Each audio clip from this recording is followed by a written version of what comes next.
Relógio, Tatacote. E não tem pouco mais de 2 meses de eleições legislativas. Nesse contexto, pergunta que está na casa daquele que é cabo-verdiano: quais que propostas no candidato?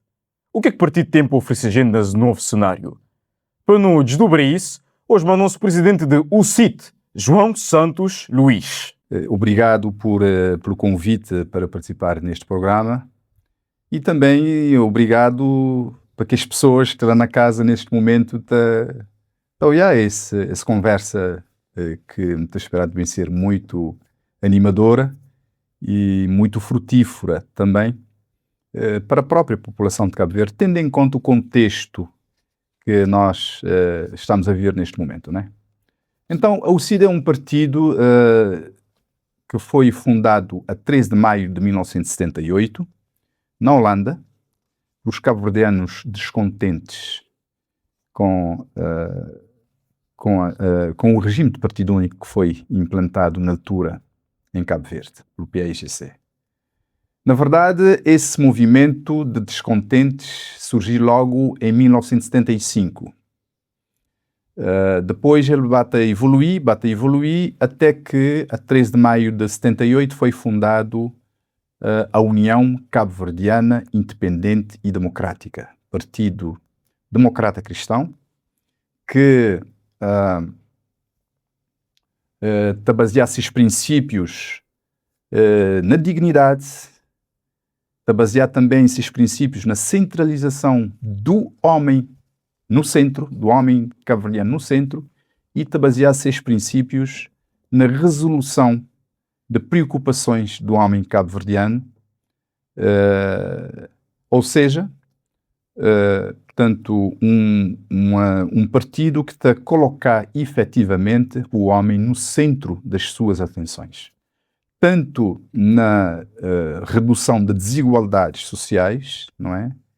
E também na procura e na busca de solução para um melhor de qualidade de vida daquele cidadão e de todos os cidadãos cabo-verdianos. Não tem um partido ali que é mais antigo de Cabo Verde, porque entretanto não tem o PAICV, que é de 1981, não é? Devido ao golpe de Estado que foi dado na Guiné em novembro de 1980, até lá era o PAIGC, mas depois o PAIGC de Cabo Verde abandona a PAIGC e ia criar PAICV em janeiro de 1981. E depois não tem o MPD, que é 14 de março de 1990, que bem aparecer só depois de todo o esforço que a UCIT fez, a pressão que a UCIT fez junto da Amnistia Internacional, junto da Cruz Vermelha Internacional, junto do Vaticano e junto das Nações Unidas, denunciando efetivamente todas as atrocidades e os abusos de poder, as prisões arbitrárias, que, portanto, que foi implementado pelo partido de então, o partido no poder. Com todas estas pressões que foram feitas de fora para dentro, os dirigentes nacionais, portanto, na altura do PAICV, viram obrigado a anunciar a queda do artigo 4º da Constituição da República, que era o artigo que dizia claramente que nenhuma outra força política podia exercer o poder político em Cabo Verde para além do PAIGC. Então, este artigo era um entrave, efetivamente, pese embora a UCIT foi criada, funcionou ao longo de 15 anos na clandestinidade, lutou pela liberdade e democracia do povo cabo-verdiano e do país, na clandestinidade. E só depois de ter feito toda esta pressão ao longo dos 15 anos, portanto, o artigo 4º veio a ser anunciado a queda a 19 de fevereiro de 90 e o MPD foi criado a 14 de março de 90, portanto, menos de um mês depois. Portanto, e pronto, e com todo o trabalho que a UCIT fez, infelizmente, quando foi chamado para Cabo Verde para negociação de abertura política, não conseguiu os dirigentes na altura não conseguiram, tiveram muitos constrangimentos na legalização da UCIT, portanto, para que o partido tivesse as condições de participar nas primeiras eleições multipartidárias, a 13 de janeiro de 1991. Aí o partido só, de facto, veio a ser legalizado perante o Supremo Tribunal naquela altura, não é? Hoje é o Tribunal Constitucional, porque o Supremo Tribunal acumulava, portanto, o Supremo Tribunal e o Tribunal Constitucional, porque o Tribunal Constitucional, no nosso caso, só, pese embora ter estado na lei, na Constituição da República, desde 2014, desde 2010, mas só veio a entrar em vigor em finais de 2014, 2015, não é? De forma que, portanto, o partido não conseguiu legalizar, só veio a legalizar-se perante o Supremo Tribunal, como eu disse, a 1 de junho de 1991, portanto, praticamente 6 meses depois das eleições. E de lá para cá, a UCID tem feito, praticamente, podemos dizer, um caminho no deserto, não é? Porque o partido, na década de 90, praticamente ficou quase a desaparecer, não fosse alguns corajosos, nomeadamente o António Monteiro, não é? O Lídio Silva e outros históricos do partido que conseguiram fazer algo que o partido não caiu e, portanto, veio a correr atrás dos prejuízos e até hoje que nós estamos aqui. Neste momento, a UCID é um partido sempre foi um partido com ambição, como qualquer outra organização partidária. Neste momento, nós vamos completar a 13 de maio 48 anos de existência, não é? E, portanto, devo dizer também que o partido está muito bem organizado em todas as ilhas, não é? E na diáspora também. Temos, volta, cerca de 8 a 10 direções regionais do partido a funcionar. Temos, neste momento, 4 eleitos nacionais, desde 2021. Temos também, portanto, a volta de 12 eleitos municipais, entre São Vicente, Santo Antão e a Ilha do Sal. De forma que é isto, de uma forma global, que representa, de facto, a União Cabo-Verdiana Independente e Democrática, como eu disse, um partido que está disposto a continuar esta luta para um Cabo Verde melhor, para devolver uma melhor qualidade de vida aos cabo-verdianos, que nós consideramos até este momento não existe, porque infelizmente até este momento nós temos, com todas as condições que têm sido criadas a nível de recursos financeiros pelos governos que já governaram o país ao longo destes 50 anos, mas infelizmente ainda hoje nós deparamos com mais de 100 mil cidadãos em Cabo Verde em situação de pobreza absoluta. E nós, a UCID, nós não podemos aceitar isso de ânimo leve, e por isso nós temos vindo a levar essas preocupações ao Parlamento e fora do Parlamento, e nós não vamos desistir até que efetivamente nós conseguirmos ver e de uma forma prática os recursos que têm estado à disposição do país a serem aplicados em benefício da população cabo-verdiana, em benefício da economia cabo-verdiana, em benefício do setor da saúde, para termos uma saúde de melhor qualidade, em benefício do setor de segurança, para termos uma segurança de melhor qualidade e que traduza paz e tranquilidade aos cidadãos cabo-verdianos, e em benefício, sobretudo, da educação, que nós consideramos um pilar de desenvolvimento de qualquer sociedade. Historicamente, o UCID não acumula vitórias legislativas. Acredita que a não participação nas primeiras eleições e os apoios prestados já aos adversários políticos inibiram a sua capacidade de atuação ao longo da história? Com certeza. Como eu disse, e bem, e ainda bem que, portanto, fixou esta parte, veja que, portanto, em 1990, quando a UCID viu, a 13 de janeiro de 91, ao aproximar a data das primeiras eleições multipartidárias no país, quando não conseguiu legalizar o partido, porque, efetivamente,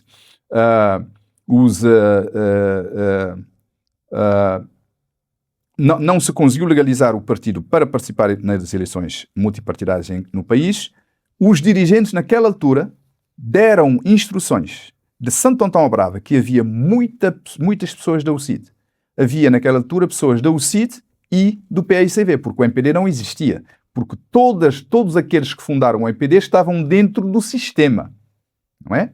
Inclusive, portanto, o primeiro-ministro da Segunda República, portanto, eleito a 13 de janeiro de 1991, E então, o que é que os dirigentes na altura da UCID, com medo de o PAICV ganhasse novamente o poder depois de 15 anos, portanto, de poder de regime partido único, deram instruções às pessoas, falaram com as pessoas para que votassem no MPD para evitar efetivamente que o PAICV voltasse novamente ao poder a 13 de janeiro portanto, ou aliás, que continuasse o poder. Mas este trabalho foi feito e a UCID perdeu muito. O que é que nós, neste momento, e hoje nós pensamos que devia ter sido feito naquela altura, era logo depois da legalização do partido, não é? Portanto, aqueles dirigentes fossem novamente ter das pessoas e dizerem às pessoas de Santo Antão à Brava, olha, nós demos aquelas instruções porque o partido não tinha sido legalizado, agora o partido já está legalizado, está pronto para participar na vida política nacional da forma normal e agora então vocês podem vir novamente para o partido. Não fizeram este trabalho. Logo, a UCID perdeu, efetivamente, como eu disse na minha primeira intervenção, perdeu aquela chance e nós temos vindo a tentar, a correr atrás do prejuízo para o bem da população cabo-verdiana e temos vindo a conseguir isto de forma meritória e pensamos que neste momento já temos as condições criadas para aumentarmos o nosso score eleitoral nestas eleições de 17 de maio de 2026 e trazer trazer as valências que o partido desenhou a 13 de maio de 1978, a quando da sua fundação. Ideologicamente, a contemporaneidade, a UCID ainda representa aquilo que tem representado ao longo da história desde 91? Com certeza. Um partido democrata cristão com a sua ideologia própria, não é? Um partido do centro. Normalmente nós costumamos dizer que é no meio é que está a virtude. Um partido do centro que ainda conserva a sua identidade e, portanto, na luta, como eu disse inicialmente, na luta e na busca de melhores condições de vida para o cidadão cabo-verdiano. Que princípios é que a UCID representa atualmente? Princípio de uma pretensão e princípios de uma democracia pluralista, uma democracia que chegue efetivamente ao cidadão. Porque nós consideramos que a democracia e o poder político só podem conservar a nobreza, portanto, que efetivamente está por detrás destas duas instituições, portanto, o poder político e a democracia, só pode conservar esta nobreza se efetivamente a política for feita para atingir o cidadão de forma positiva e melhorar a sua qualidade de vida e criar naquele cidadão as condições de o cidadão poder contribuir para o fortalecimento do desenvolvimento do país, poder contribuir para uma melhor qualidade de vida das pessoas que vivem aqui no país. E, de aspas, a democracia.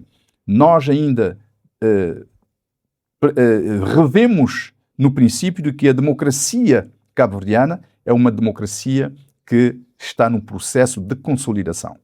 E é uma democracia imperfeita, não é? Mas que tem as condições de continuar o seu processo de desenvolvimento, de consolidação, para que esta democracia que nós tanto almejamos e que deve ser conservada e assegurada e mantida por todos nós, por todos os cidadãos deste país, essa democracia atinja de forma positiva cada cidadão deste país.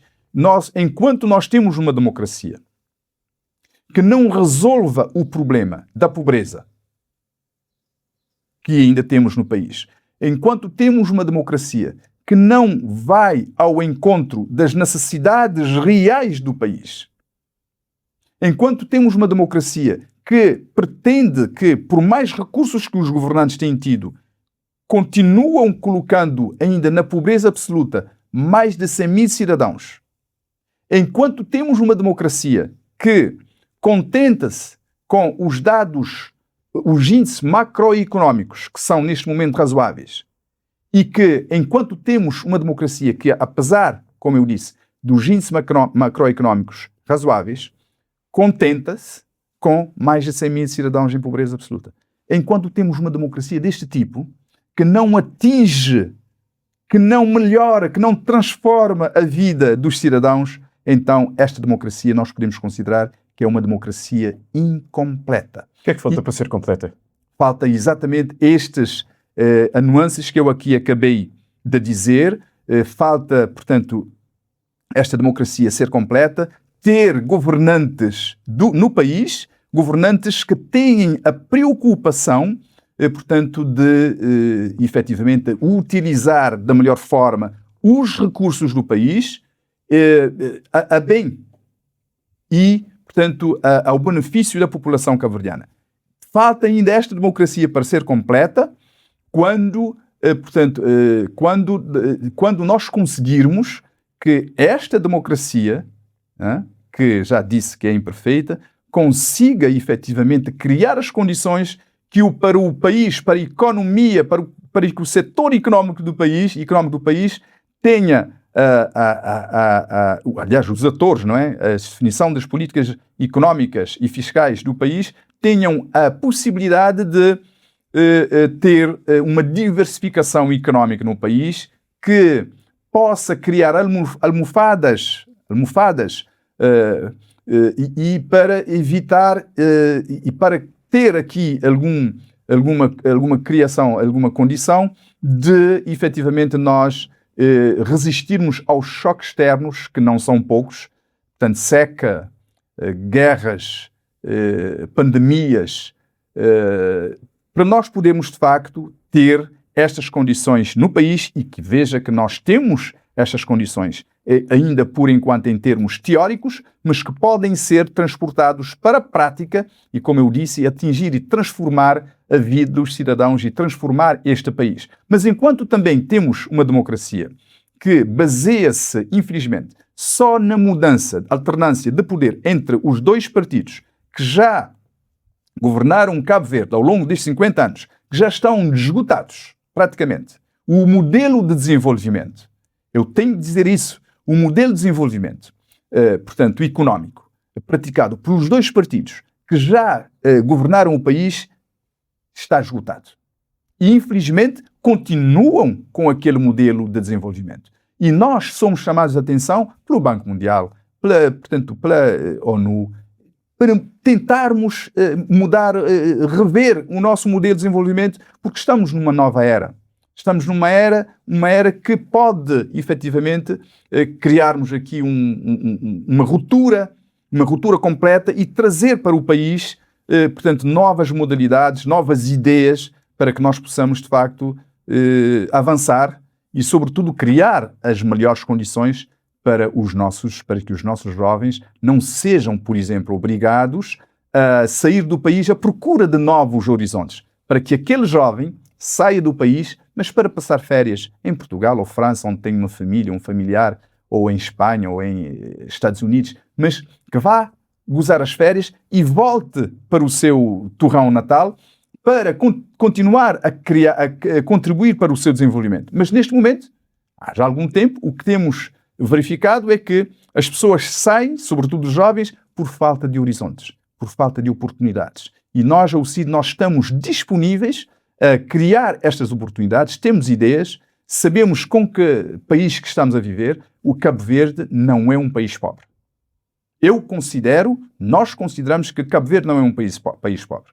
O que tem sido pobre, portanto, são as ideias dos governantes que já governaram este país ao longo dos 50 anos. Quais são as principais lacunas deste modelo de desenvolvimento que referenciou? Veja, nós temos uma economia que não está orientada para o desenvolvimento. Nós já o dissemos várias vezes no Parlamento e fora do Parlamento.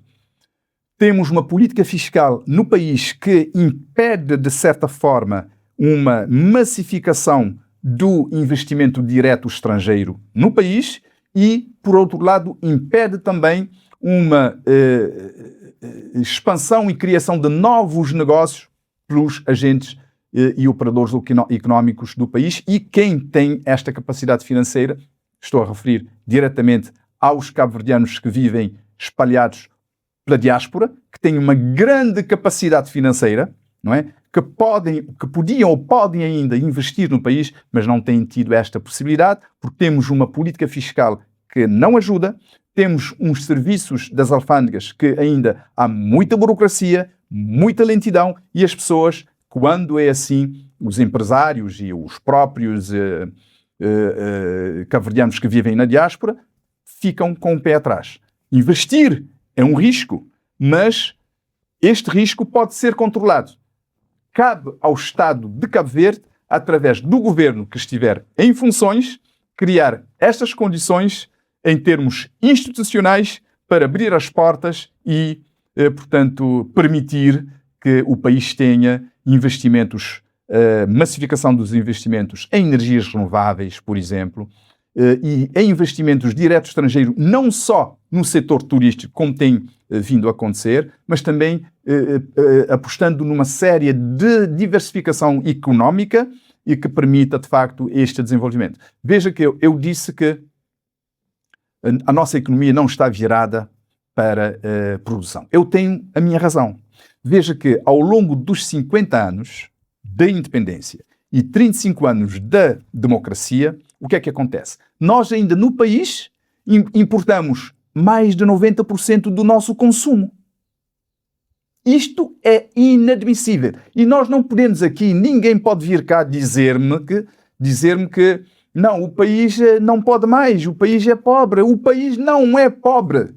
O que é pobre é o que as pessoas têm na cabeça, as suas ideias, que têm efetivamente, as pessoas que têm estado à frente do país e que não têm tido interesse de colocar o país a desenvolver de uma forma robusta para transformar, como eu disse, a vida das pessoas. Veja que eu quando falo num crescimento robusto, estou a dizer, e as próprias estatísticas dizem, e é real, que o país tem crescido nos últimos anos a 7, 6, 5%. Mas, no entanto, nós não podemos esquecer que o governo, agora em função, que já completa 10 anos, prometeu aos cabo-verdianos um crescimento de 7% média. O que quer dizer que você teria que ter uma média de 7%. Mas se nós formos fazer as contas do crescimento do país ao longo desses 10 anos, nós temos uma média de 3,54%. O que, de facto, não transforma a vida das pessoas. O crescimento tem que ser maioritariamente alcançado através dos investimentos e no consumo. Ou então 50-50. Mas nós não temos tido isso. E é por isso que, como eu disse, nós temos os índices macroeconómicos do país, que neste momento são bons. Nós temos mas estão bons, mas que contrastam com a situação que nós estamos a viver todos os dias. Nós temos, por exemplo, só para lhe dar exemplo, que não é nenhuma novidade, nós temos os dados, os índices macroeconómicos do país que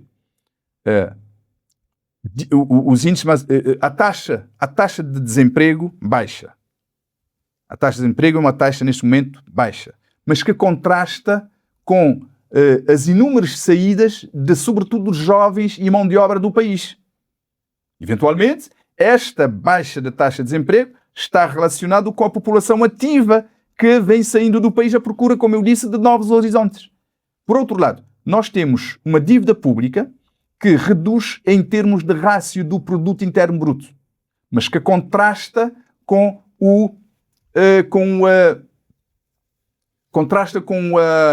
o valor absoluto da dívida. Devo lembrar aos cabo-verdianos que, em 2016, quando o MPD ganhou eleições, a nossa dívida pública era de 200 milhões de contos. Neste momento, 10 anos depois, a nossa dívida pública em 2026 são de 317 milhões de contos.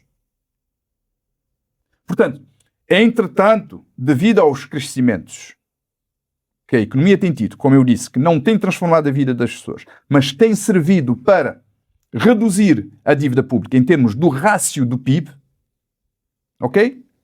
Mas nós, quando formos pagar essas dívidas, vamos pagar em dinheiro absoluto. Não vamos pagar em termos de rácio do PIB. E é por isso que nós sempre falamos que O CID sempre diz, tem feito essa intervenção. Tudo bem, a dívida pública está a decrescer, a reduzir em termos de rácio do produto interno bruto, mas, no entanto, em termos de valor absoluto, nós temos uma subida desenfreada. Prova é que em 2016 era 200 milhões e agora é 317 milhões de contos. Os cabo-verdianos lá em casa, que estão a nos ouvir neste momento, devem perceber que nós temos em 2026 um serviço da dívida pública de 31 milhões de contos. Portanto, 1/3 do Orçamento de Estado de 2026 é para pagar dívidas. De forma que, quando digo serviço da dívida, estou a referir ao capital e aos juros que recaem sobre o capital de dívidas. De forma que é este o país que nós temos neste momento, em termos económicos. Eu ainda tenho um índice macroeconómico que tenho aqui que dizer, que é uma taxa de inflação baixa, mas que contrasta com o alto nível de custo de vida que nós temos neste momento, já há algum tempo, e, portanto, com a perda de poder de compra pelos cabo-verdianos. Isto é claro. Nós não podemos efetivamente, estar a vangloriar que a nossa taxa de inflação é baixíssima quando nós temos um nível de custo, um nível de vida extremamente alto que nós temos neste momento. Então, isso é só para terminar esta parte, dizer que eu, como cabo-verdiano, não me conformo, e todos os cabo-verdianos também não devem conformar-se com os índices macroeconómicos razoáveis para depois nós termos a situação que nós temos no país nesse momento. Nós não temos criado a resiliência necessária que proteja o país dos choques externos, como eu disse, das secas, das guerras e das pandemias. Não temos criado, porque ainda nos continuamos, outra vez, a importar mais 90% do nosso consumo. Como é que se pode contornar esta situação? Pode-se contornar esta situação investindo seriamente no setor primário da economia. Veja, nós em Cabo Verde, o país podia viver somente das pescas. O setor primário da economia, portanto, abarca agricultura, pesca e pecuária. Nós podíamos estar a viver em Cabo Verde somente da pesca.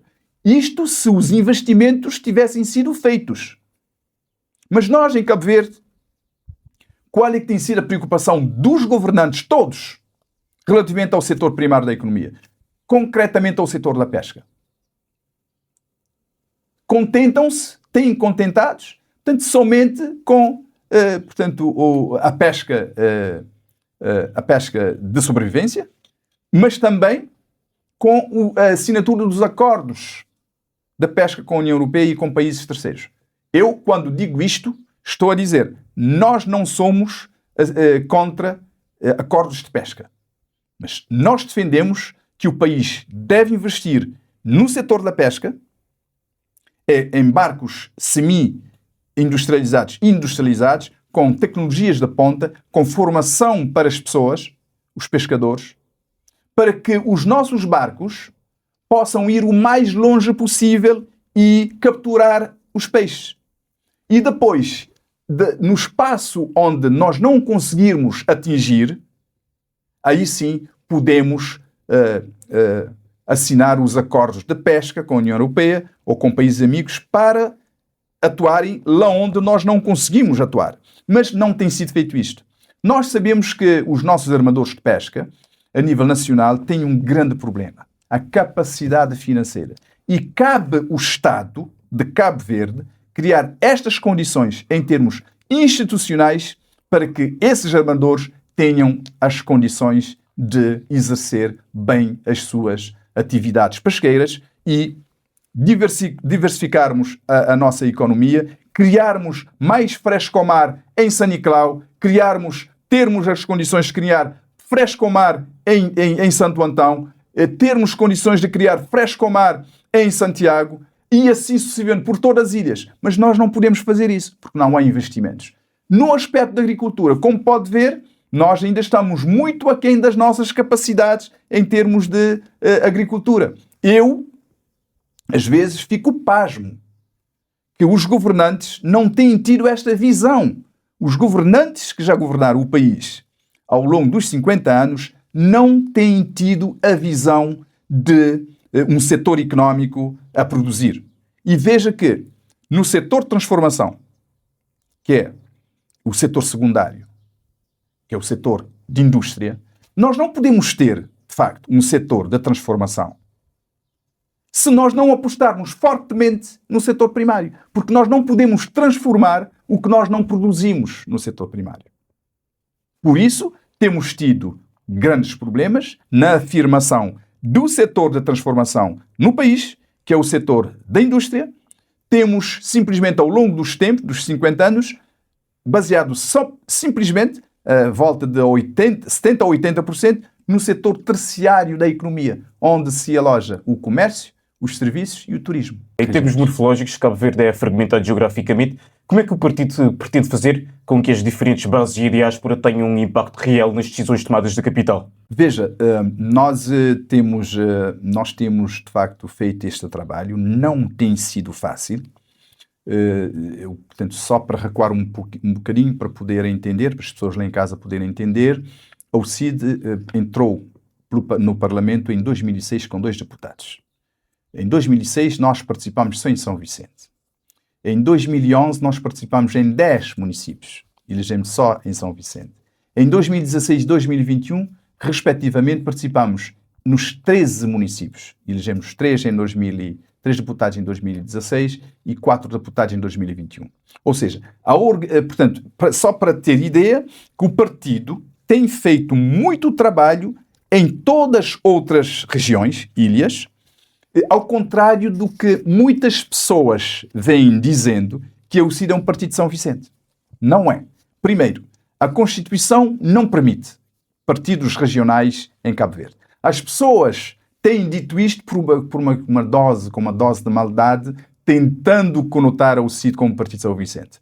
Pelo trabalho que nós temos feito a nível nacional e na diáspora, o partido, sim, é um partido nacional e devidamente enraizado. Agora, a mentalidade das pessoas que ainda não conseguiram ver o propósito da criação da UCID, que foi fundada pura e simplesmente para ter a pessoa como no centro das suas atenções. Eu diria que a representatividade da UCID nas outras ilhas é similar à ilha de São Vicente. A representatividade em termos de mandatos, não. E a identificação do eleitorado? Não, nós temos eleitorados por todas essas ilhas, mas que ainda, já em 2021, nós já tivemos quase a eleger um deputado em Santo Antão, foi mesmo próximo, e na Ilha do Sal. Quase. Neste momento, podíamos estar com 6 deputados desde 2021. Mas também, nós temos que dizer, nós temos um sistema, portanto, de eleições, sistema de organização de eleições, que já precisa ser, digamos, alterado. Um sistema que os partidos ditos pequenos perdem muitos votos.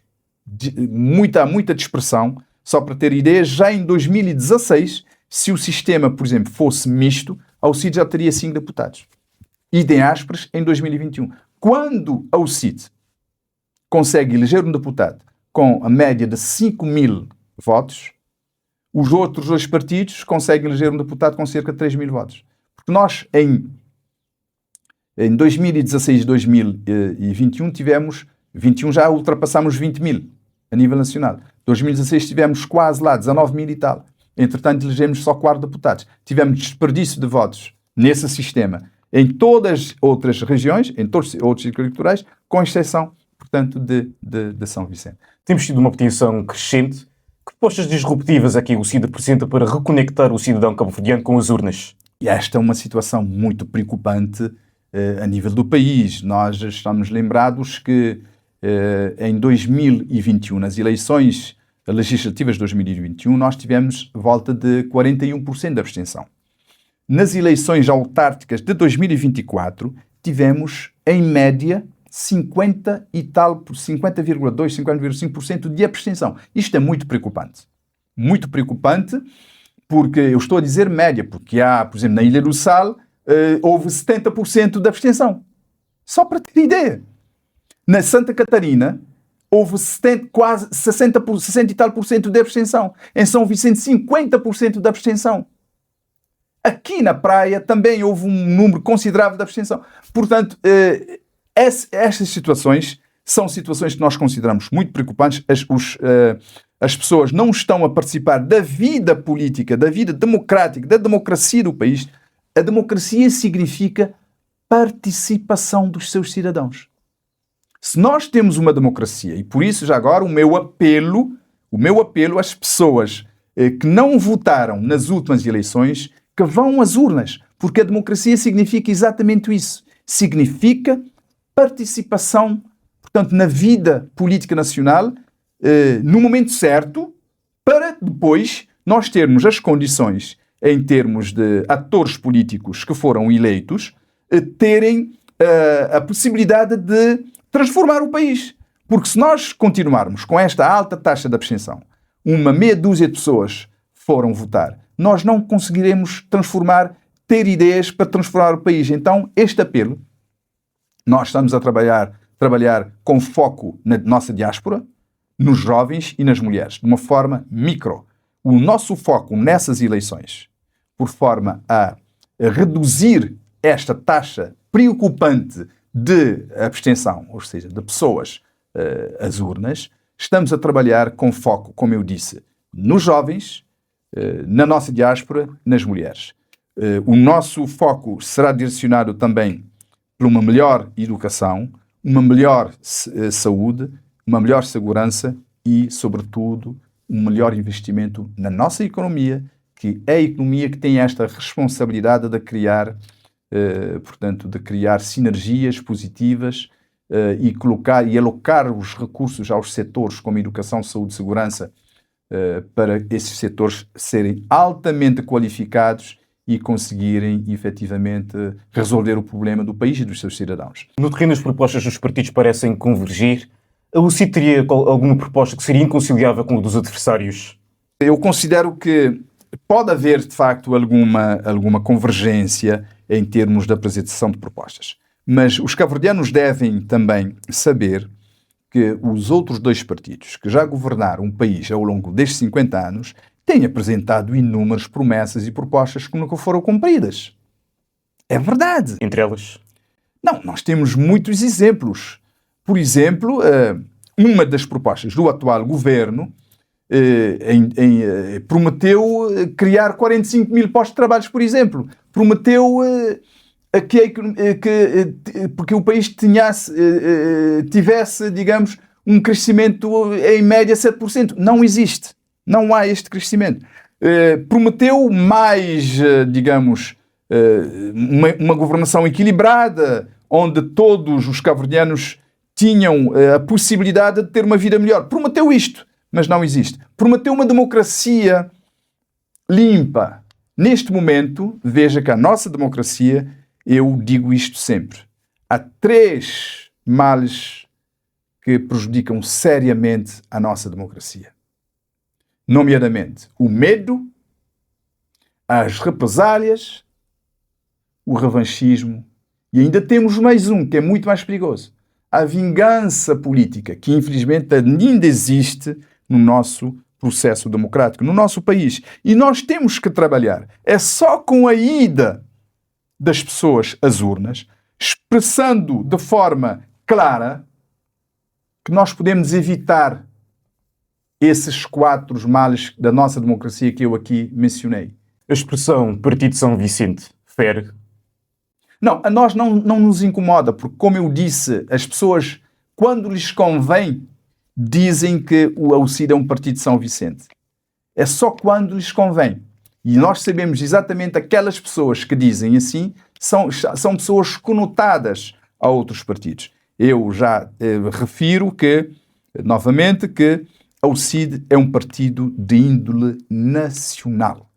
Nacional. As nossas intervenções no Parlamento e fora do Parlamento têm direcionado como um partido responsável, um partido que tem as preocupações a nível económico do país, a nível fiscal, a nível social e, sobretudo, um partido que tem levado as preocupações não só de São Vicente, mas as preocupações de todas as ilhas de Cabo Verde, das pessoas que vivem naquelas comunidades, naquelas ilhas, mas também as preocupações da nossa diáspora que é um trunfo importante para o desenvolvimento de Cabo Verde. O partido reafirmou em março de 2026 a regionalização administrativa como uma prioridade máxima. Esta proposta mantém-se?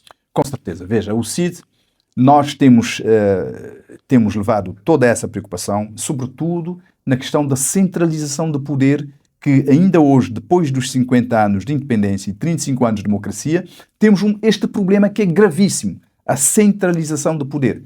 Tanto pelo partido PSV, que já governou o país, como pelo partido MPD, Movimento para a Democracia, que está a governar, portanto, já completa mais de 10 anos. Porque um já governou o país 30 anos e outro já governou o país 20 anos, que dá, no total, 50 anos. De forma que é importante nós, as pessoas que estão lá em casa nesse momento a ouvir esta conversa nossa, é importante terem esta consciência que é importante no país termos uma descentralização de poder, mas uma verdadeira descentralização, não medidas legislativas que têm sido aprovadas no Parlamento e que vão ao encontro da desconcentração administrativa. Não é isso que serve a Cabo Verde. Nós precisamos de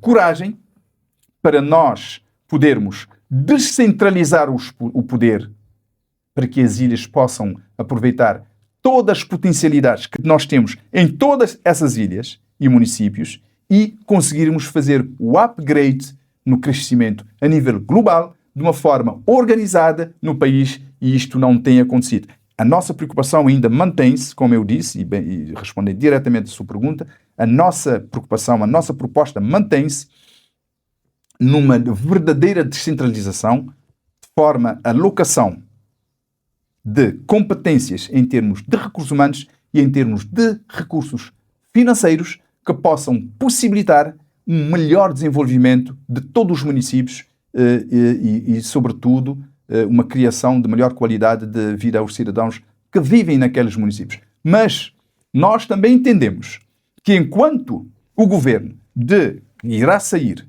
a Assembleia Nacional, que irá sair a partir de 17 de maio, enquanto não forem criadas estas condições para uma verdadeira e séria descentralização do poder que permita um upgrade de crescimento nessas ilhas, enquanto não tivermos estas condições, que o governo que estiver a governar tenha as condições, não é? Se for ao CID, melhor ainda, tenha essas condições de afetar recursos financeiros aos municípios. Já para já nós vamos manter a nossa proposta de que o Fundo de Financiamento Municipal deve representar uma fatia do Orçamento de Estado. Por exemplo, 10%. Se o Orçamento de Estado for 100 milhões de contos, este ano que é 100 milhões de contos, iremos ter 10 milhões de contos para o Fundo de Financiamento Municipal. Para quê? Para que com critérios devidamente portanto, acordados no Parlamento, os municípios tenham recursos financeiros suficientes, razoáveis, para fazerem os investimentos no saneamento básico, nas habitações sociais para as pessoas vulneráveis, na criação de condições de desenvolvimento local, no upgrade da cultura e do turismo local. Porque neste momento, o nosso Fundo de Financiamento Municipal está à volta de 5 milhões de contos e poucos. 5,300 mil contos. 5 milhões e 300 mil contos. Mas nós queremos, repito, até forem criadas as condições de uma verdadeira descentralização, que o CID vem defendendo há muito tempo, de forma que as ilhas tenham autonomia, de forma que as ilhas e municípios tenham alguma autonomia de desenvolvimento, enquanto não forem criadas essas condições, que seja, então, como eu disse, já repetindo, que seja distribuído valores constantes do Orçamento de Estado, como eu disse, distribuído, não afetar valores de uma forma diferente daquela que tem sido até hoje, possibilitando os municípios nas tomadas de decisões de investimentos nos municípios que possam vir a contribuir para um melhor desenvolvimento local. E isto tem sido a nossa preocupação. Nós mantemos essa ideia de descentralização / promoção de desenvolvimento das ilhas e municípios com mais autonomia por forma a desenvolverem todas as suas potencialidades e criar a massa crítica local em todos os municípios, possibilitar que as pessoas possam viver nos seus municípios.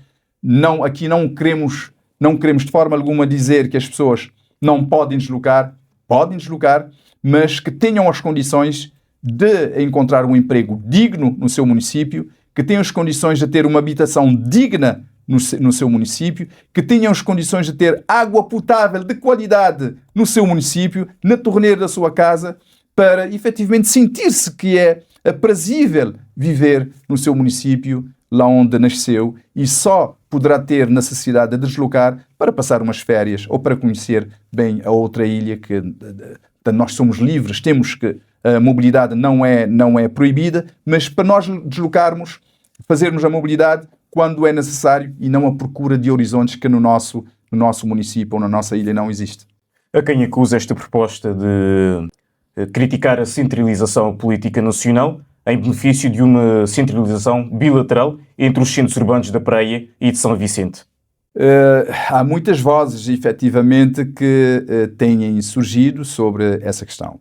Nós até, por exemplo, em São Vicente, portanto, não escapa, efetivamente, a penalização por causa da centralização do poder num só canto, num só lugar do país. Veja que há já alguns anos que a cidade, a capital, por exemplo, tem sido vítima do seu crescimento.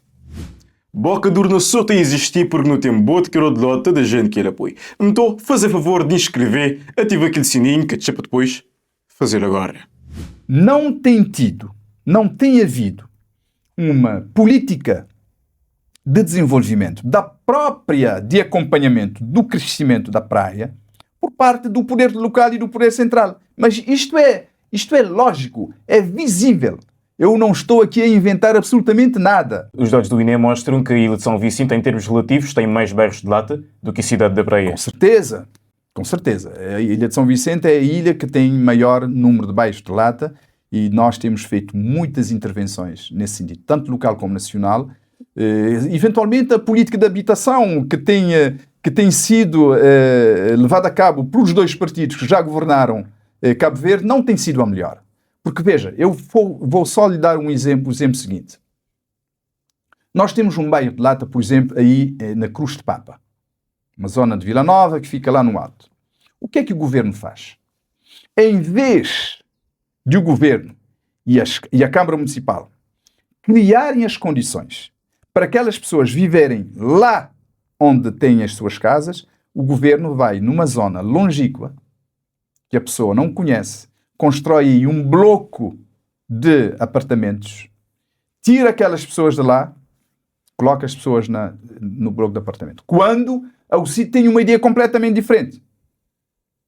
Se fôssemos nós a determinar aquela resolução do problema daquelas pessoas, nós retirávamos, isto é só uma ideia, retirávamos aquelas pessoas temporariamente daquele lugar, todos que estão em situação de casa de lata. Ajudaríamos aquelas pessoas que têm alguma pequena condição a construir a sua casa lá, aquelas que não tivessem as condições. O Estado deve construir, que é um direito, a habitação é um direito constitucional. A qualidade de vida é um direito constitucional. Então, nós criaríamos aquelas condições naquele local, faríamos os acessos, as paredes para travar, criar as condições de acessos portanto, para travar as descidas da terra e tal. As políticas de habitação que os dois governos têm optado para, principalmente, as habitações sociais, não é uma política que vai ao encontro, portanto, das pessoas. Mas os governantes não têm tido este interesse. É que não têm tido este interesse. Porque recursos temos. Porque se temos recursos para estarmos aqui a mudar os carros dos ministros de todos os anos, ou quando entra um governante ou o governo tem que substituir toda a mobília, tem que tirar tudo e meter tudo de novo portanto, fazer investimentos lá onde, sem prioridades, sem ver para a qualidade de vida das pessoas, isto o CID não aceita. Como é que explica a arquitetura da proposta de regionalização para que o cidadão comum compreenda como é que este plano tem impacto direto no seu cotidiano? Veja, nós já tivemos uma proposta que o Governo levou ao Parlamento em 2018, uma proposta de regionalização, que infelizmente foi retirada. Foi retirada do Parlamento porque, entretanto, o Governo, que foi o autor da iniciativa, não teria socializado em condições aquela proposta. Tanto com o sujeito parlamentar, o PCV, como também com o sujeito parlamentar, o CID.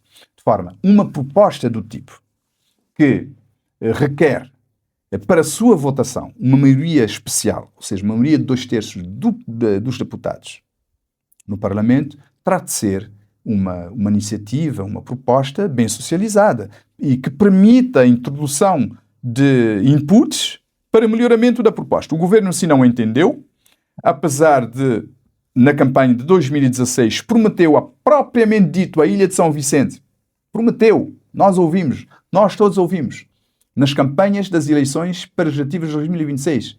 O MPD prometeu, o senhor candidato naquela altura, o presidente do MPD, prometeu que São Vicente seria uma experiência piloto na regionalização da ilha. E até hoje, 10 anos depois, nós estamos a aguardar. Estamos a aguardar. Então o CID, como eu disse, mantém esta proposta e para as pessoas lá em casa, como disse bem, entenderem o propósito desta valência, desta vantagem de regionalização, é só dizer: São Vicente, por exemplo, tem uma potencialidade excelente de desenvolvimento.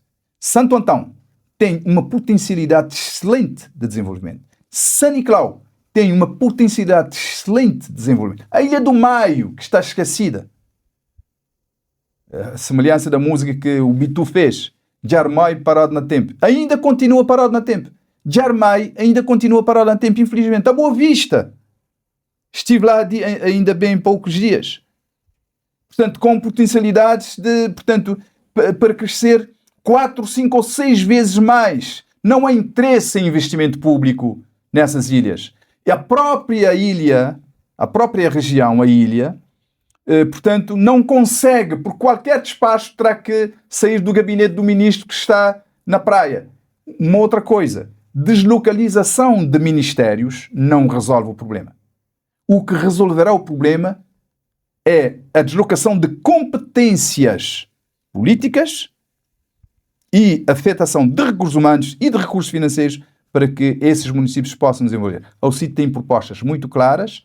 Nesse momento, nós já avançamos, inclusive, na última sessão de fevereiro, nós levamos uma interpelação ao Governo sobre a possibilidade de descentralização e desenvolvimento harmonioso dos municípios, que não foi bem acolhido pelo Governo no Parlamento, porque o Governo considera que tem vindo a se fazer o trabalho, mas nós, no debate, ao longo do debate, nós fizemos o Governo entender que, de facto, o que o Governo tem vindo a fazer não é descentralização, é uma desconcentração. Tem havido a criação de iniciativas legislativas, mas para desconcentração administrativa.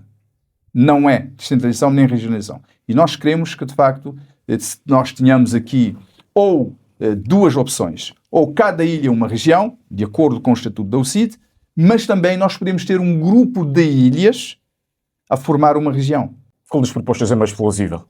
A proposta mais plausível seria um grupo de ilhas, por exemplo. Você tem aí, portanto, São Vicente, Santo Antão, São Nicolau, um grupo, por exemplo. Você tem aí, portanto, Boa Vista e Maio. Depois você tem Fogo Brava e depois você tem Santiago. Portanto, seria Santiago, porque Santiago é a maior ilha, não é? Inclusive, já em termos eleitorais, é dividido em termos de Santiago Norte e Santiago Sul. Portanto, seria uma opção e uma segunda opção seria, portanto, cada ilha uma região, que seria muito dispendioso, penso eu, para o país, não é? A democracia, portanto, tem os seus custos, mas nós pensamos que qualquer uma das opções, com socialização, com a recepção de inputs das pessoas que vivem nas ilhas, dos experts nesta matéria de regeneração, nós poderíamos chegar aqui a uma proposta que sirva, que possa servir o país e as ilhas nas melhores condições, possa trazer a autonomia necessária para as ilhas, para desenvolverem as suas potencialidades e para sairmos deste marasmo que temos em Cabo Verde em termos deste déficit, para sairmos deste déficit de desenvolvimento que as ilhas têm até hoje. Mesmo perante o modelo atual, vimos que perpetua-se uma discrepância entre os investimentos entre as outras ilhas e os maiores centros urbanos. Como é que o CID comunica com o eleitorado e com os municípios das outras ilhas, que não sejam São Vicente e a Ilha de Santiago, para que sintam que realmente a proposta de regionalização fará com que haja maiores investimentos nestas ilhas? Com certeza, nós temos levado esta preocupação a todas as ilhas e as pessoas estão ávidos que isso aconteça. Estão ávidos que isto aconteça. Ou seja, as pessoas querem que isto aconteça. Mas, como pode ver, como pode constatar, nós temos aqui, portanto, um task force do próprio governo, que não quer abrir a mão do poder e para deixar as ilhas desenvolverem. Portanto, e isto tem de acabar. Nós não podemos ter medo em Cabo Verde de abrir mão do poder e deixar as ilhas desenvolver, deixar as ilhas seguirem os seus próprios destinos. Isto é fundamental. Nós aqui não estamos a falar de cor e nem dizer que as ilhas, uma ilha como a Ilha de São Vicente, por exemplo, irá ter o seu Ministério de Finanças. Não, nada disso. Até porque temos funções importantes que consideramos que devem ficar com o governo. Nós temos esta consciência. E a nossa proposta, pelo menos uma ou duas palestras que já fizemos sobre isso, sobre a regionalização, fomos claros. O Ministério da Defesa, o Ministério das Finanças, o Ministério da Saúde, o Ministério da Educação e o Ministério da Administração Interna são fundamentais. Portanto, eu quando digo das finanças estou também aqui a meter uma coordenação económica, por exemplo, Ministério da Economia. Pelo menos 5 ou 6 ministérios, veja, só para ver a dimensão do governo com uma possível regionalização do país.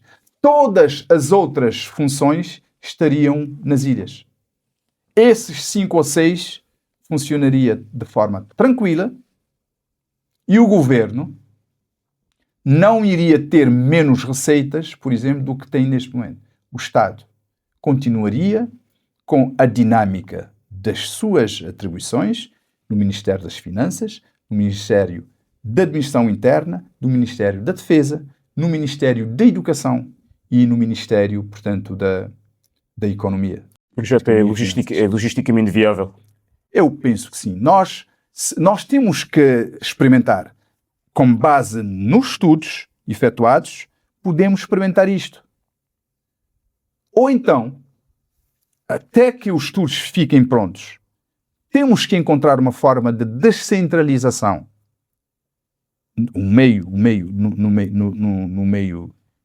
nesse meio tempo para que as ilhas possam desenvolver. Porque nós não podemos ficar ad eterno com essas ilhas, com essas potencialidades de desenvolvimento, sem podermos, portanto, fazer um upgrade no desenvolvimento de Cabo Verde. Nós não podemos. Agricultura, pesca, cultura, educação pré-escolar, até educação, até secundário, pode ficar sob responsabilidade das regiões. Pode. As políticas implementadas por 2 partidos ao longo dos 50 anos é a seguinte. querem manter no limiar da pobreza uma certa quantidade, um certo número de pessoas, têm este interesse para, chegando eleições, aproveitarem da pobreza dessas pessoas e permanecerem no poder e ficarem aí nesta alternância do poder, ora 5 anos um, 10 anos outro, 15 anos outro. É isso. Nós temos problemas no país que já podiam estar saneados, por exemplo, o problema de transporte. Nós já podíamos ter encontrado, tratando-se de um país arquipelágico, constituído por ilhas, nós já podíamos ter este problema resolvido. Não é difícil de resolver. Ninguém vem me dizer que é difícil resolver o problema de transporte interilhas em Cabo Verde. Para nós criarmos as condições de unificação do mercado, para criarmos efetivamente as condições reais de mobilidade entre os cidadãos de uma ilha para outra e para promovermos a mobilidade dos turistas que nos visitam. Muitos dos turistas chegam na Ilha do Sal ou na Boa Vista, não têm a vontade têm a vontade, a pretensão de conhecer, por exemplo, a Ilha de Santo Antão e a Ilha de São Nicolau. Muitos não vão, porque nós temos um problema grave de transporte. Este modelo criaria novas camadas de burocracia? Este é outro cancro. Falando em burocracia, só vou aqui fazer um parêntese para dizer uma coisa. Nós, em Cabo Verde, infelizmente, saindo de governo por governo, temos duas coisas que emperram o desenvolvimento do país. A burocracia e a partidarização. Dois fenómenos que travam o desenvolvimento de Cabo Verde. E que têm criado muitas fadigas entre os dois partidos. Partidarização. Eu vou só dar um exemplo no setor, de forma concreta, do setor, por exemplo, privado. Até 1991, nós tínhamos uma economia estatizada. Ou seja, tudo era Estado. Com a aprovação da Constituição de 1992, o país mudou de paradigma. Deixou de ter uma economia estatizada, passou a ter uma economia de mercado. Certo? Ou seja, e consequentemente a criação do setor privado nacional. Mas, ao longo desses 34 anos, o setor privado ainda padece de 4 coisas que já podiam estar saneadas há muito tempo. Ninguém vem me dizer que isto é difícil. Não é. Podem até dizer, o Cid nunca governou, não tem noção do que é que está a dizer. As pessoas podem dizer o que querem. Mas a verdade é isto. Tu tens, neste momento, um setor privado com problemas de financiamento. Tens ainda um setor privado com problemas de burocracia, que é este que eu queria chegar. Tens ainda um setor privado com problemas de transporte, com problemas de energia, de água, ou seja, os custos de contexto, os custos operacionais. O governo, sabe, tanto de um como outro, o que é que tem feito? Vão na lógica de não consultam, não dialogam como deve ser com o setor privado, com os empresários. O que é que fazem? Vão no Orçamento de Estado e colocam aí uma rúbrica para reduzir os impostos do IRPC de 25%, por exemplo, de 25% de impostos para 22% ou para 20%. Perguntaram ao empresariado se querem, o empresário nacional privado, se querem aquilo, não perguntaram. Perguntaram se o empresário nacional tem uma outra proposta melhor, não perguntam. Acham que reduzir o imposto de 25% a 22% do IRPC, ou reduzir de 22% a 20%, resolve o problema do setor privado. Falsa questão. O que é que resolve o problema do setor privado? Por exemplo, do nosso ponto de vista, é a redução dos custos de contexto. dos custos de fatores. Estou a dizer água, energia, transporte e a burocracia, que também é um custo do contexto, que fica muito caro mesmo aos empresários que utilizam estas matérias, estes equipamentos, matérias-primas, para desenvolvimento das suas atividades. No entanto, eu tenho de dizer também aqui uma coisa que é interessante. No Parlamento, no ano passado, o Estado de Cabo Verde detinha 27,6% das ações na Caixa Económica.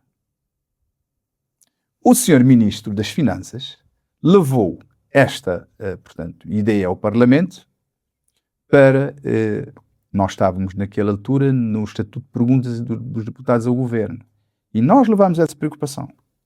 Tendo em conta as dificuldades que o setor privado nacional tem tido no acesso ao financiamento, eu coloquei diretamente o Governo esta preocupação através do Parlamento. Sr. Ministro, Sr. Vice-Primeiro-Ministro, nós temos um problema que temos tentado encontrar solução e que o país não tem encontrado. Não tem, encontrado o ponto. E nós aqui temos, neste momento, uma oportunidade de, pelo menos, sanear, encontrar solução para financiamento do setor privado. Vamos apanhar este 27,6% das ações que o Estado tem na Caixa Económica, vamos colocar este montante à disposição do setor privado nacional, possibilitando estes acesso ao financiamento com juros baixíssimos, que crie alguma sustentabilidade e viabilidade nos investimentos a fazer ou na expansão dos seus investimentos. O Governo responde, não, o Governo não pode fazer isso, o Governo tem de vender as ações. Portanto, quando nós temos uma oportunidade de fazer isso, nós não fazemos. E os juros nos bancos comerciais são altíssimos. Colocam logo o problema de sustentabilidade em qualquer implementação de qualquer negócio que um empresário, um empreendedor queira fazer. Ele não pode recorrer ao banco comercial, porque o banco comercial tem como objetivo primeiro o lucro. Portanto, os juros estão numa percentagem que inviabilizam logo a partida a sustentabilidade do negócio. Isto é só, perguntaste-me sobre a burocracia, eu só trouxe isso para ver que a burocracia também está neste meio, o Governo não tem tido a coragem e a vontade de resolver muitos problemas que afetam o nosso setor privado e os cidadãos de uma forma geral. Para as legislativas de 2026, a UCIT tem proposto a redução de gastos de campanha e criticado os dispendios dos adversários políticos. Como é que pretende o partido competir com as máquinas financeiras dos outros partidos? Nós consideramos que o país não tem as condições de gastar balúrdios de recursos nas campanhas eleitorais. Analisando bem, nós temos vindo a falar nisso, fizemos uma declaração política no Parlamento, dirigimos aos dois partidos que já governaram o país, para nós, os três, pelo menos, que estamos no Parlamento, assinarmos aqui um entendimento sobre os gastos da campanha eleitoral no país. Qual é a resposta que nós tivemos? Tanto do PICV como do MPD? Não. Nós não queremos. Mas foi de forma clara, de forma direta. Ou seja, tanto um como o outro partido vão fazer uma campanha de luxo, vão gastar dinheiro e recursos exorbitantes quando nós temos pessoas a passar dificuldades no país. Em contrapartida, os adversários políticos argumentam que os gastos de campanha condizem com a sua representatividade demográfica. Não é bem assim. Nós, quando fizemos aquela intervenção, nós não queríamos, nunca dissemos que os partidos não gastem recursos, mas de uma forma harmonizada, de uma forma temperada. Veja que num país como Cabo Verde, que, como eu disse, não é pobre, tem sido pobre as ideias das pessoas que têm governado o país. Entretanto, como eu disse, num país que infelizmente ainda tem esses desafios, essas dificuldades, nós não podemos, só nas autárquicas, por exemplo, de 2024, o que eu vou dizer aqui são números públicos, são contas públicas publicadas nos jornais. Portanto, não é nenhuma novidade que eu não possa aqui dizer. O MPD, por exemplo, gastou 175 milhões de escudos em despesas nas campanhas eleitorais autárquicas de 2024. As despesas que foram anunciadas. O PICV gastou 98 milhões de escudos nas autárquicas. A UCID gastou 21 milhões de escudos.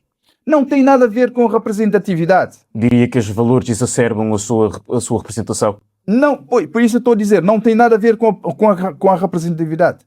Tem a ver com o gasto desenfreado de recursos, guerra com,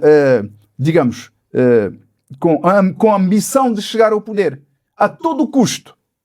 Com a ambição de chegar ao poder a todo custo. E, portanto, não se trata de, gastos a dimensão das suas representatividades. O que tem havido é a ambição de chegar ao poder a todo o custo por parte dos dois partidos que já governaram Cabo Verde.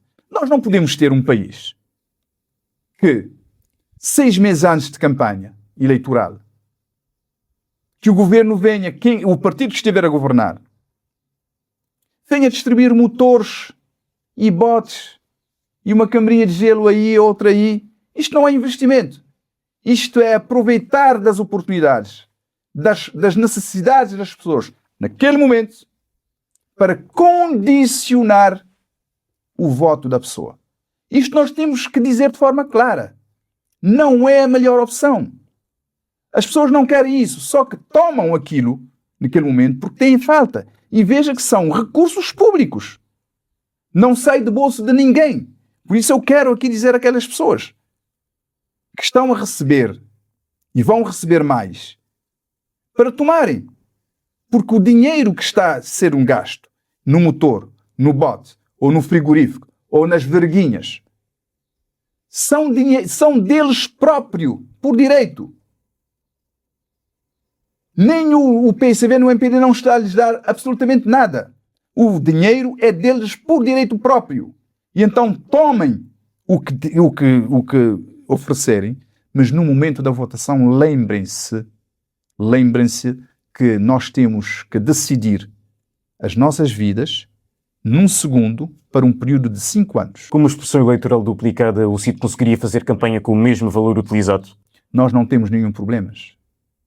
Neste momento, a campanha para as legislativas é muito mais abrangente, porque você está a fazer uma campanha para a governação, para a Assembleia Nacional, é muito mais abrangente. Nós não teríamos um problema. Investir um mínimo na comunicação com pessoas, em alguma outra publicidade, o que é normal, publicidade institucional é normal, mas tendo em conta, nós vamos fazer exatamente isso, tendo em conta a fragilidade que o país tem vindo a ser imposto pelos dois partidos que já governaram Cabo Verde. Nós queremos ter uma campanha digna, não uma campanha luxuosa, não uma campanha de gastos exorbitantes, mas uma campanha baseada em ideias, nos projetos que os partidos têm para governar Cabo Verde. Isto é que seria uma campanha com base séria, uma campanha com base, uma campanha séria, mas uma campanha com base nas ideias do povo de Cabo Verde. O partido estaria disposto a fazer uma coligação para garantir a estabilidade ou a maioria absoluta é a única opção viável? Não. Nós temos levado a preocupação toda hora, todo momento, que é preciso que o país tenha um equilíbrio do poder político. Querer que o país tenha este equilíbrio de poder político é dizer claramente para não haver maiorias absolutas. A UCID, repito, não será uma força distribuidora. A UCID será uma força de coesão nacional. Uma força que, no caso houver, e nós estamos a trabalhar para que não haja maioria absoluta jamais em Cabo Verde, nós estaremos disponíveis para trabalhar para Cabo Verde de uma forma séria, de uma forma contundente e não da forma intransparente como tem vindo a fazer com as maiorias absolutas no país. Existe a percepção a nível nacional de que o cartão de militante é um passaporte para entrar para a administração pública. O CID pretende romper com esta dinâmica?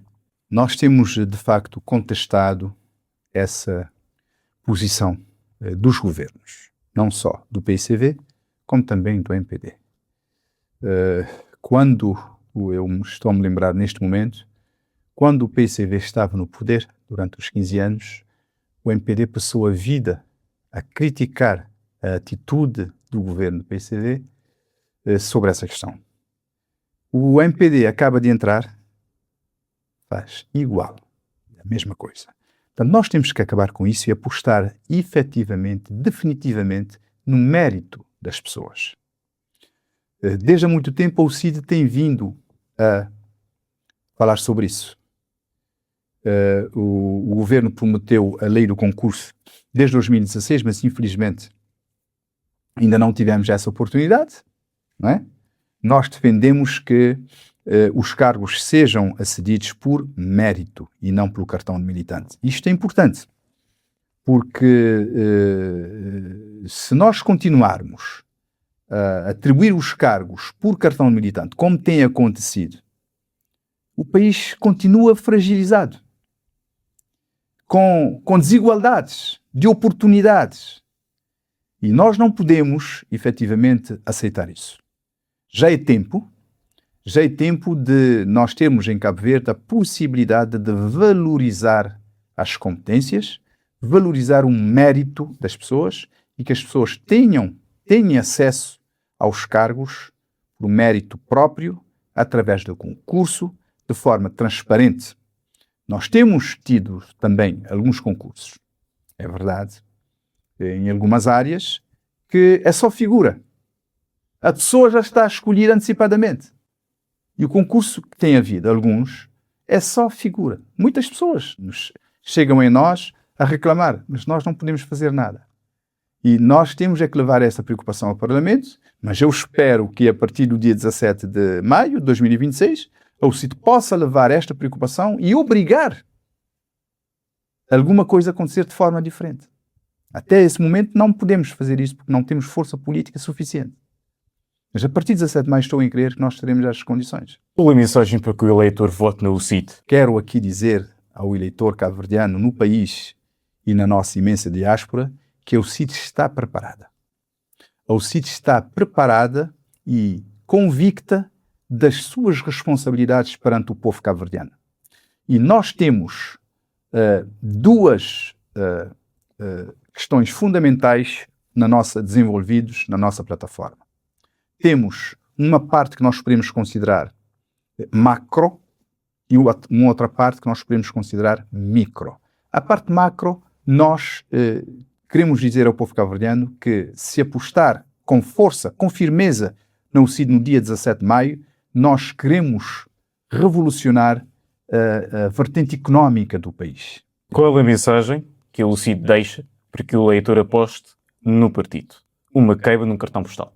Caro cabo-verdiano, caro eleitor, eu agradeço, na qualidade de presidente do partido e candidato a primeiro-ministro de Cabo Verde, eu agradeço que no dia 17 de maio de 2026 faças uma aposta forte neste partido, o partido histórico de Cabo Verde, o partido que lutou pela liberdade e democracia de Cabo Verde durante 15 anos na clandestinidade e que ainda continua com as preocupações, com as tuas preocupações, quer em termos sociais, em termos económicos, em termos fiscais, em termos de saúde, em termos de emprego e segurança. Se queres, a partir de 17 de maio de 2026, ter um país diferente, faça essa aposta na União Cabo-Verdiana Independente e Democrática.